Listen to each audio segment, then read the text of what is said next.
வேலை செய்யறேன், நான் 1.5 லட்சம் ரூபாய் சம்பளம் வாங்குறேன், எனக்கு இப்படி செய்யணும்னு அவசியம் கிடையாது. ஆனா பொதுமக்கள் கிட்ட என்னோட மரியாதை இது எல்லாத்தையும் நான் அடகு வச்சுட்டு தான் நான் இங்க நிக்கிறேன். ஏன்னா விவசாயிங்க வேணும்.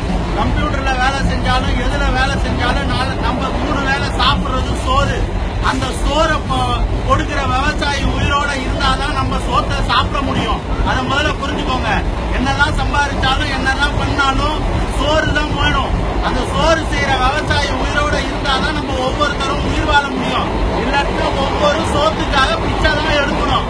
அந்த பிச்சையை நாங்க இப்பயே எடுக்கிறதுக்கு வந்திருக்கோம். அதான் அதுக்குதான் இந்த சட்டி.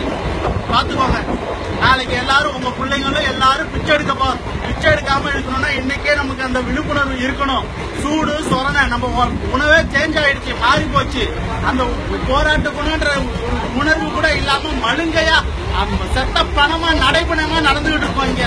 அந்த இதெல்லாம் மாறணும். அந்த இது மாறினாதான் நமக்கு விடுவி காலம் வரைக்கும் நம்ம விவசாயிகளுக்கு நல்ல வழி பிறக்கும். அது வழி பிறந்தாதான் நல்ல சோறு நம்மளால சாப்பிட முடியும். அதை முதல்ல புரிஞ்சுக்கோங்க. நாங்க இங்க யாருக்கிட்டையும் காசு வாங்குறதுக்கோ எது வாங்குறதுக்கோ இல்ல கட்சியை சார்ந்தவங்களா கிடையாது. தனிப்பட்ட மனுஷன். எனக்கு தோணுச்சு சோறு தின்றோம், சோறு திங்கிறோம், சோறு தான் தின்றோம்.